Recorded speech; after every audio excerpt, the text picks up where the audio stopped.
We haven't talked. I almost wish Taylor was here for this, but the vaccines are coming out today. They are. As we record this, the second one got approved by the FDA.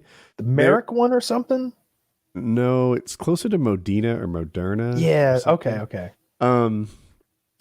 So they have 6 million doses or 7 million doses queued up and ready to ship.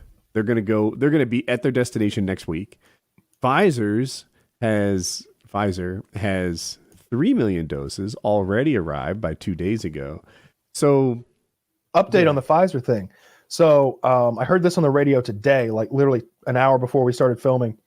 And the guy on the radio said Bell's palsy.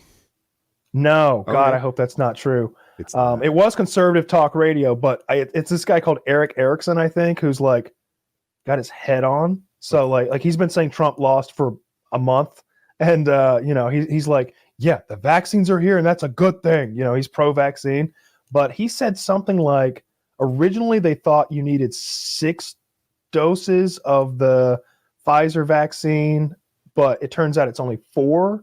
So they have like 30% more doses than they originally thought they did.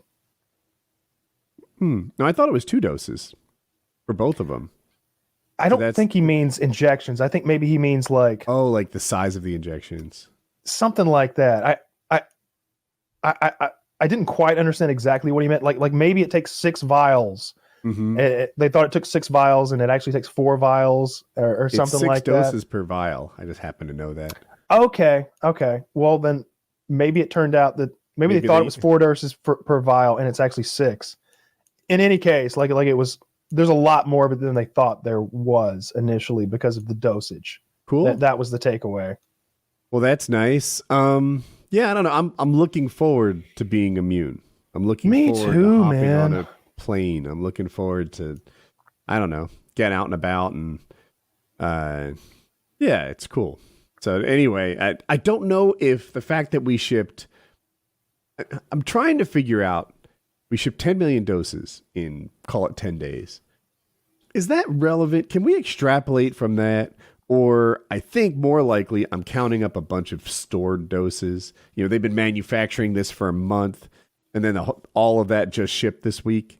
But we can't expect next week to be 10 million more doses. Right? God, I hope so. I hope they get it. I hope they can get, I hope I can get the vaccine soon. That's what I hope.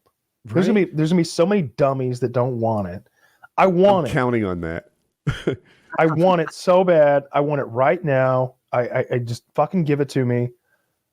I'm tired of having to wear a mask everywhere and be worried about giving this to my older relatives and just hiding in my fucking house all the time. I want to go out.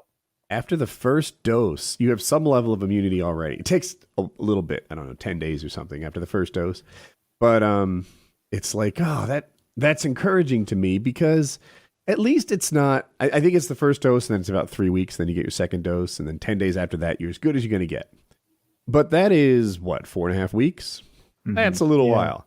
But if 10 days after your first dose, you're almost there, that's encouraging, For sure. Yeah, that's very helpful. I want to go to the movies. I love going to the movies. Yeah. I like the whole experience. I like getting popcorn. I like paying too much for a soda. And I don't hate sitting wearing in that dark a mask. room. If I'm vaccinated and wearing a mask makes you feel better, I don't care. I don't know why people hate it as much as they do. Now, if you're going to the gym or something, I can imagine why. I heard Derek from More Plates, More Dates in one of his videos is like, it doesn't make it any fucking easier. I can tell you that. I'm like, okay. Right. So if he finds doing cardio with a mask on sucks, I hear you. I haven't even tried that, but it doesn't make it easier, I guess. You've probably done cardio with a mask. What's your opinion, Kyle? Does it suck? I've never done cardio with a mask. Oh, okay. So I wore one of those masks that's meant to decrease your breathing potential before, when there's altitude masks. Oh. But that's a whole different thing. Yeah. I haven't tried that. I've they're popular in jiu-jitsu circles, so I've seen them a lot, but I haven't worn one. What's your take on it? It's like suffocating, it's like every breath is like 3/4 of a breath or something. First of all, the one I had was adjustable. so you could determine how much you wanted to suffocate yourself. But yeah, it's I think it's building cardio capacity, so that if you can operate and run through your jits drills at 60% O2 levels, then whenever you're actually in the ring at 100%, you're even better. It's going to feel easy. Yeah. Your best you. The internet says it doesn't work, that you have to really be at altitude and live at altitude to get more red blood cells and stuff. My common sense seems like it should work. Like I know that in swimming, people work really hard to build their red blood cell count. I don't know if it's the count or the size of it. I think it's the count. But as you get in better shape, you have more red blood cells. And it's particularly important in swimming because it's an oxygen-deprived sport. When you look sideways, you push the water instead of slice through it. Like you're less hydrodynamic. So you breathe as little as you can, and especially in the sprints. Anyway, that's why it matters so much to swimmers. That's why I have a 1990s background in this. It could be out of date. So it just seems like if you wear a mask that deprives you of oxygen, your body would learn to compensate. But they say it doesn't, so I don't know.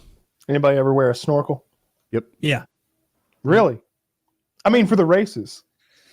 Oh, I thought you meant for snorkeling. I'm not asking if you've ever experienced a snorkel before. Well, that's how you phrased it. I'm asking if anyone ever swam went to like in the like maybe like a James Bond rebreather. Those don't work. That's fiction. But I don't know if that would work. If that would be better. I see where you're going from. You don't have to turn your head, but you're also that restricts your breathing too.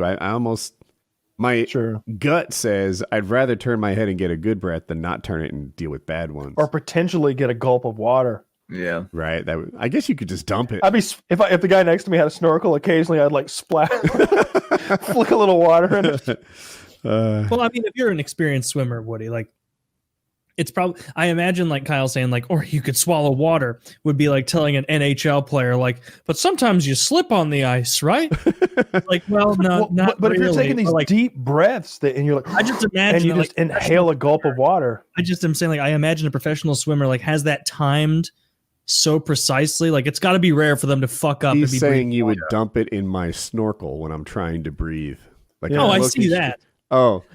Yeah, I don't know. You just do that because I've done that. Take snorkeling, I've accidentally inhaled water and just almost died. It's awful. You realize how bad your body is at handling it. You get a 1/4 ounce of water in your lungs.